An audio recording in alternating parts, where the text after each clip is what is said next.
देखें स्टूडेंट, आप लोगों ने सैटेलाइट्स वाले टॉपिक में ये पढ़ा था कि satellites are those object which revolve around our earth. और उसी टॉपिक में हम लोगों ने ये पढ़ा कि कई सैटेलाइट ऐसे होते हैं जो कि हमारी ज़मीन के गिर्द घूमते हैं। और अगर आपको याद हो, जो हमारी ज़मीन के करीब तरीन सैटेलाइट है वो 84 मिनट में अपना एक चक्कर ज़मीन के गिर्द पूरा कर लेता है। तो स्टूडेंट, क्या कभी आपने सोचा कि फॉर ऑर्बिटिंग सैटेलाइट्स भी होती हैं, ऐसे सैटेलाइट जो हमारी ज़मीन से दूर होते हैं? और अगर ये सैटेलाइट हमारी ज़मीन से दूर होते हैं तो जाहिर बात है फिर इनकी ट्रेजेक्ट्री भी काफ़ी बड़ी होगी। अगर इनका सर्कुलर ऑर्बिट काफ़ी बड़ा होगा तो इसका मतलब है they will take longer time to complete one revolution around अर्थ।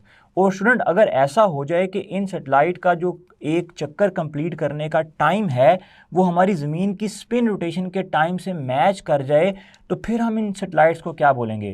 तो स्टूडेंट, इन सैटेलाइट्स को हम क्या बोलेंगे, इसको समझने के लिए आपको इस टॉपिक को ध्यान से सुनना है जिसका नाम है जियो स्टेशनरी सैटेलाइट्स। सबसे पहले मैं आपको स्टूडेंट्स ये बताता चलूँ कि जियो और स्टेशनरी का मतलब क्या है। जियो मीन्स अर्थ, जियो का मतलब है अर्थ, और स्टेशनरी का मतलब है एट रेस्ट। तो स्टूडेंट, इसका मतलब ये है कि दो satellites which are at rest with respect to earth. आप बोलेंगे सर, कभी आप कहते हैं कि सैटेलाइट ज़मीन के गिर्द घूम रहे हैं और कभी आप कहते हैं कि जियो स्टेशनरी सैटेलाइट वो सैटेलाइट हैं जो कि हमारी ज़मीन के लिहाज से रेस्ट पर हैं। तो स्टूडेंट, यहाँ पर रेस्ट पर होने का मतलब ये है कि इनकी मोशन हमारी ज़मीन की स्पिन रोटेशन की मोशन के साथ सिंक्रोनाइज है। जिस तरह हमारी ज़मीन अपना एक स्पिन रोटेशन 24 आवर्स में कंप्लीट करती है, ये भी अपना एक चक्कर जो है ये 24 आवर्स के अंदर कंप्लीट करते हैं। जिस तरह के आप देख सकते हैं कि ये सैटेलाइट हमारी ज़मीन के लिहाज से हर वक्त एक ही जगह पर है, क्योंकि जिस तरह हमारी ज़मीन रोटेट कर रही है ये सैटेलाइट भी हमारी ज़मीन के साथ साथ घूम रहा है। तो उस रिस्पेक्ट से ये हर वक्त हमारी ज़मीन के लिहाज से एक ही जगह पर मौजूद है। तो स्टूडेंट, ऐसे सैटेलाइट्स को हम लोग बोलते हैं जियो स्टेशनरी सैटेलाइट्स। मैं यहाँ पर लिख भी देता हूँ कि ऐसे सैटेलाइट्स जिनकी ऑर्बिटल मोशन का जो टाइम पीरियड होता है, मतलब जितनी देर में अपना वो एक चक्कर निकालते हैं, उसका जो टाइम है, time period is synchronise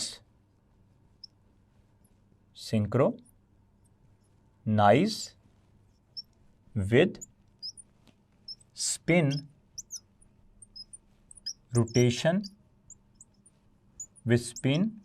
rotation of our earth. ठीक है, जिस तरह मैं आपको दोबारा बता रहा हूँ कि जिस तरह हमारी ज़मीन अपना एक चक्कर जो है वो स्पिन रोटेशन 24 आवर्स में कंप्लीट करती है। यही वजह है कि हमारा जो एक दिन है वो 24 घंटे का क्यों है,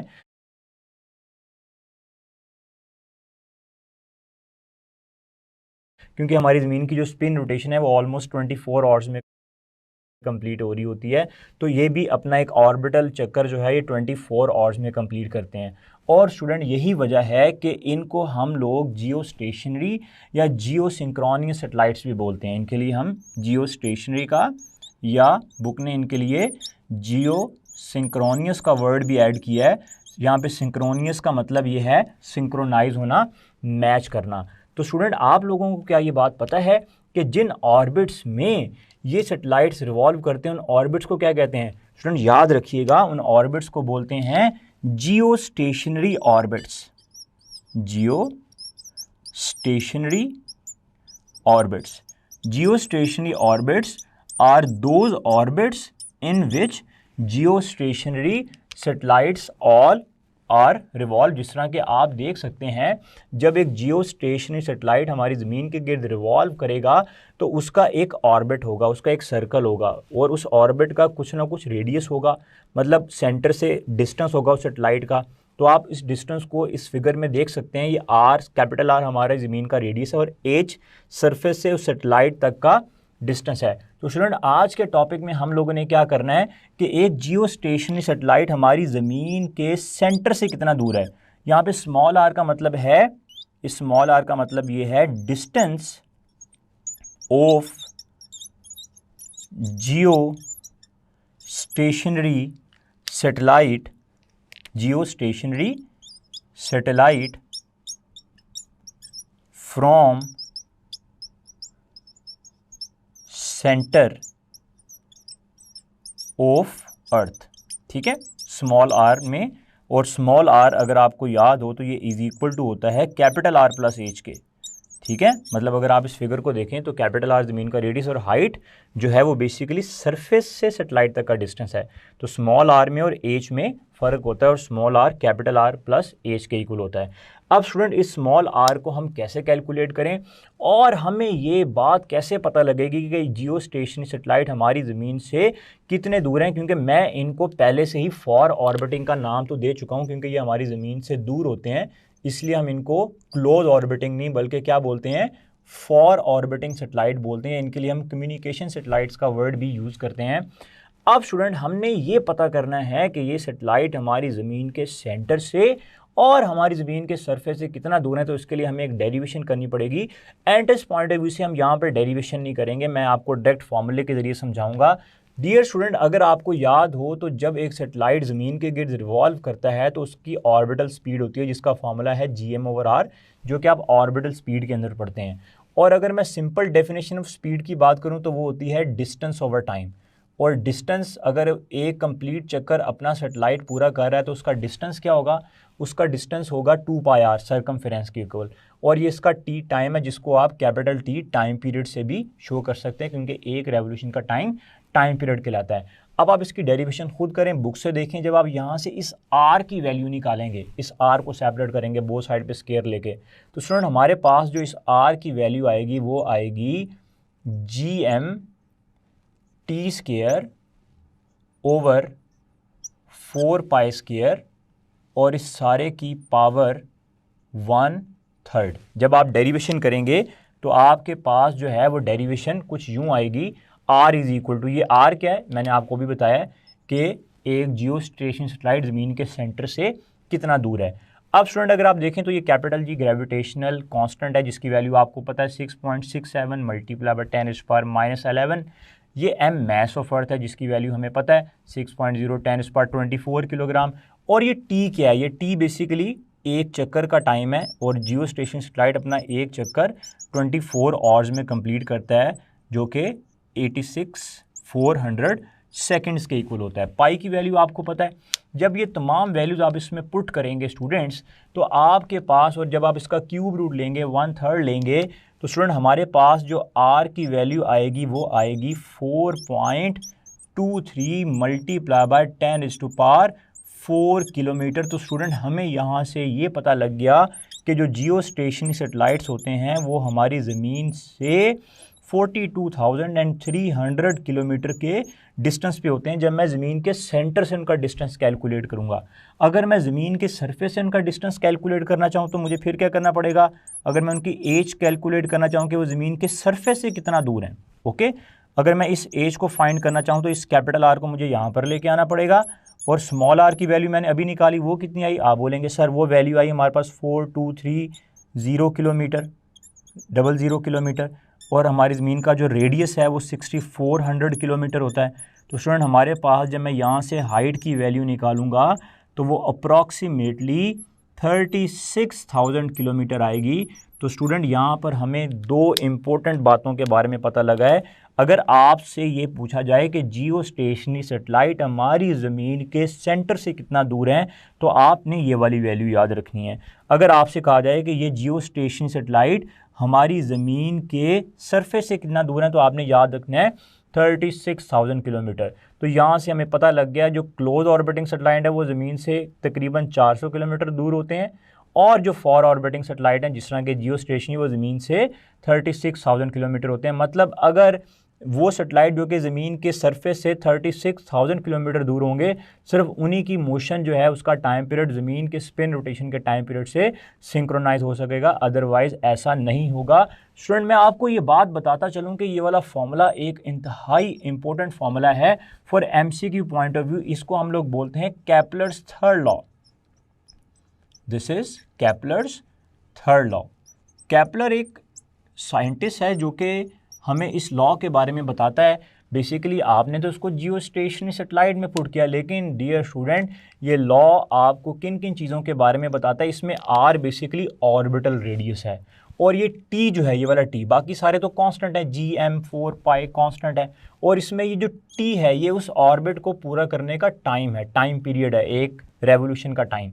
तो इसमें आर और टी वेरी करेंगे, तो उस रिस्पेक्ट से अगर मैं तमाम चीज़ों को कांस्टेंट रख के इस आर को और टी को लिखूं तो डियर स्टूडेंट हमारे पास आएगा R is directly proportional to T square और इस सारे की पावर 1/3।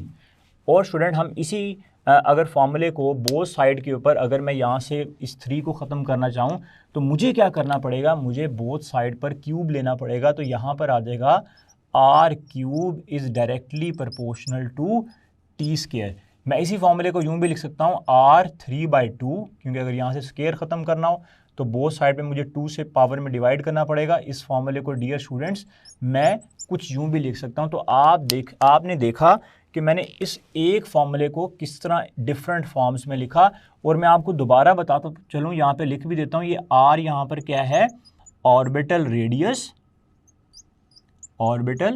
रेडियस सैटेलाइट का जो रेडियस है ऑर्बिट में रिवॉल्व करने का, और ये जो कैपिटल T है ये उसका टाइम है, टाइम पीरियड है। तो स्टूडेंट आपने ये टाइम का और रेडियस का रिलेशन याद रखना है, जिस तरह मैं आपसे कह सकता हूँ कि जो ऑर्बिटल रेडियस का क्यूब है वो डायरेक्टली प्रोपोर्शनल है टाइम के स्क्वायर के। अब मैं इनसे रेलिवेंट आपसे कई क्वेश्चंस कर सकता हूँ और इनसे रेलिवेंट आपसे कई एमसीक्यूज जो हैं वो पूछे जा सकते हैं। डियर स्टूडेंट, अब हम जियो स्टेशनरी सैटेलाइट से रेलिवेंट कुछ इंपॉर्टेंट एमसीक्यूज को भी देखते हैं। जिस तरह कि आपके सामने एक एमसीक्यू अपीयर हो रहा है जिसमें आपसे कहा जा रहा है कि which of the given is correctly related the orbital radius and period of rotation of satellite. तो स्टूडेंट अभी आप लोगों ने जो जियो स्टेशनरी सैटेलाइट का रिलेशन पढ़ा उसमें आपने प्रूव किया R is equal to gm T square over 4 pi square, और इस सारे की पावर क्या थी 1/3। तो इस रिस्पेक्ट से अगर आप देखें तो जो R है वो डायरेक्टली प्रोपोर्शनल है टी स्क्वायर और इस सारे की power 1/3, keeping all other factor remains constant. और जब मैं बोथ साइड पर क्यूब इस 3 को ख़त्म करने के लिए इधर भी 3 से मल्टीप्लाई करेंगे, पावर में इधर भी 3 से, तो यहाँ पर आ जाएगा R cube is directly proportional to T square. तो आपके पास जो राइट ऑप्शन आएगी वो आएगी beta is the right option, R cube is directly proportional to T square. अब इसी से रेलिवेंट एक और क्वेश्चन को भी देखते हैं। The rotation period of an earth satellite close to the surface of earth is 83 minutes. मतलब एक सैटेलाइट जो हमारी ज़मीन के करीब है वो 83 मिनट में एक चक्कर पूरा कर रहा है। The time period of another earth satellite in an orbit at distance equal to 4 time of the radius. अगर उसका रेडियस 4 टाइम बढ़ा दिया जाए, मतलब वो ज़मीन के सेंटर से 4 टाइम दूर चला जाए, उसका ऑर्बिटल रेडियस 4 टाइम बढ़ा दिया जाए, इस आर की बात हो रही है स्टूडेंट, तो फिर आपने ये बताना है कि अब वो कितनी देर में अपना एक चक्कर पूरा कर लेगा। तो स्टूडेंट हम इसी फॉर्मूले को ध्यान से देखते हैं और इसको सॉल्व करने की कोशिश करते हैं। अगर मैं यहाँ से टाइम को लैदा करूँ, जिस तरह हम लोगों ने यहाँ पे फॉर्मूला पढ़ा R is directly proportional to T 2/3, अगर मैं इस फॉर्मूले को मैं यूँ भी लिख सकता हूँ कि R 3/2 is directly proportional to T, क्योंकि अगर R डायरेक्टली प्रोपोर्शनल 2/3 के जब ये इधर आएगी पावर तो यहाँ पे 3/2 आ जाएगा। अब R को हमने पहले से कितना टाइम किया, आप बोलेंगे सर 4 टाइम्स किया है, तो यहाँ पे 4 आ जाएगा और यहाँ पे 3/2 एज इट इज़ आ जाएगा। ठीक है, अच्छा अब स्टूडेंट इसी के साथ साथ अगर आप इसको देखें तो यहाँ पे 4 का मतलब 4 को मैं 2 का स्क्वायर लिख सकता हूँ, आप बोलेंगे सर बिल्कुल लिख सकते हैं। यहाँ पे साथ 3/2 तो आना ही आना है, डायरेक्टली प्रोपोर्शनल T, ये वाला 2 इस 2 से क्या हो जाएगा कैंसिल, और 2 का क्यूब क्या हो जाएगा 8। इसका मतलब है कि ऑर्बिटल रेडियस के 4 टाइम होने से टाइम पीरियड कितना हो गया, आप बोलेंगे सर 8 टाइम हो गया। तो इसका मतलब है जो नया टाइम पीरियड होगा वो पहले वाले टाइम पीरियड का 8 टाइम्स होगा, और पहले वाला टाइम कितना था 83 मिनट्स। तो जब मैं यहाँ पर 8 को 83 से मल्टीप्लाई करूँगा तो स्टूडेंट आपको पता है जब 8 को 8 से मल्टीप्लाई करें तो 64 आता है, तो यहाँ पे 664 के करीब करीब हमारा आंसर होगा। जब मैं इसका आंसर निकालूंगा तो वो हमारे पास आएगा approximately 664 minutes. So right option is beta. इसी से रेलिवेंट एक नए एमसीक्यू भी देखते हैं। अज्यूम बदर 1 satellite orbit Earth every 10 hours. After every how many hours will Badr 2 orbit Earth if its orbital radius is twice the orbital radius of Badr 1? मतलब ये कि जो बदर 2 है उसका ऑर्बिटल रेडियस हम बदर 1 के ऑर्बिटल रेडियस से 2 टाइम्स ज़्यादा है। अगर 2 टाइम्स ज़्यादा होगा तो उसके टाइम पीरियड के ऊपर क्या फ़र्क पड़ेगा। अब ऑर्बिटल रेडियस की बात हो रही तो ज़ाहिर बात है हम केपलर्स लॉ ही यूज़ करेंगे जो हमने जियो स्टेशनरी ऑर्बिट्स के लिए पढ़ा। अब हम इसी फॉर्मूले से जिस तरह हमने पहले इसको सॉल्व किया है, अब उसने आर को पहले से 2 टाइम बढ़ाया। बदर 2 का जो रेडियस है ऑर्बिटल रेडियस वो 2 टाइम ज़्यादा है, तो इस आर की जगह मैं यहाँ पे 2 लिख दूंगा और 2 की पावर क्या आ जाएगी 3/2 डायरेक्टली प्रोपोर्शनल टी। अब आप मुझे ये कहेंगे कि सर देखें यहाँ पे तो आपको 4 टाइम किया था तो आपने 4 को 2 का स्केयर बना के स्केयर को इस 2 के साथ कैंसिल कर दिया। तो अब आप क्या करेंगे स्टूडेंट, देखें इस 2 3/2 को मैं यूँ भी लिख सकता हूँ 2√2। आप बोलेंगे सर वो कैसे लिख सकते हैं आप इसको, क्योंकि सर स्टूडेंट 2 की पावर 3/2 अगर मैं यहाँ पे लिखूँ 2 1 + 1/2 तो 1 + 1/2 का आंसर क्या होगा 3/2 होगा। आप एलसीएम लेके चेक कर सकते हैं। तो मैं इसको यूँ भी लिख सकता हूँ 2 + 2 की पावर 1/2 2 डॉट 2 की पावर 1/2, क्योंकि जब दो एक जैसी चीज़ें मल्टीप्लाई होती हैं तो उनकी पावर्स ऐड होती हैं, और 1/2 को मैं अंडर रूट की फॉर्म में लिख सकता हूँ।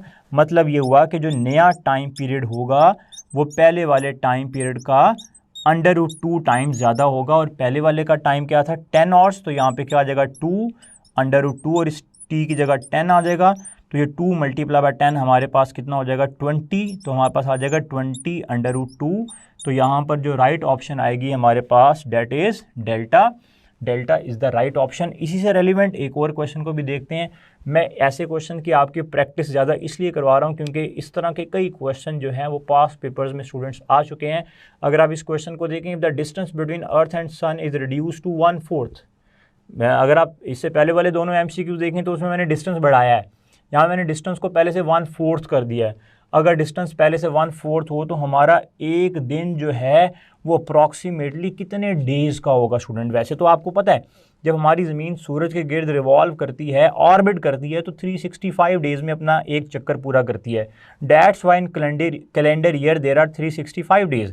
तो अगर हम अपने ज़मीन के ऑर्बिटल रेडियस को 1/4 कर दें तो फिर टाइम पीरियड के ऊपर क्या फ़र्क पड़ेगा। अगेन हम इसी फॉर्मूले में जहाँ पे हमने ये r और t का रिलेशन देखा था, वहाँ पर अगर मैं r की जगह 1/4 लिख दूँ तो यहाँ पे आ जाएगा 1/4 और सारे की पावर 3/2 डायरेक्टली प्रोपोर्शनल t। 1/4 का मतलब है 1/2 सारे का होल स्क्वायर, और साथ में 3/2 तो आना ही आना है स्टूडेंट, 3/2 डायरेक्टली प्रोपोर्शनल t। तो स्टूडेंट अगर आप देखें तो ये वाला 2 इस 2 से कैंसिल हो जाएगा और 1/2 का क्यूब हमारे पास आ जाएगा 1/8।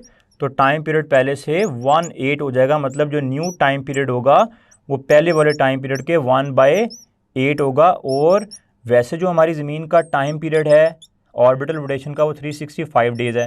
जब मैं 365 डेज़ को 8 पे डिवाइड करूँगा स्टूडेंट तो हमारे पास जो ऑलमोस्ट आंसर आएगा वो 46 डेज़ के करीब आएगा। आप इसको यूँ भी चेक कर सकते हैं कि जब आप 8 का टेबल कर रहे होंगे तो 8 4 या 32, लेकिन यहाँ पे 36 है, मतलब आंसर 40 से बड़ा होगा। तो यहाँ पर राइट ऑप्शन जो है चार्ली है 46।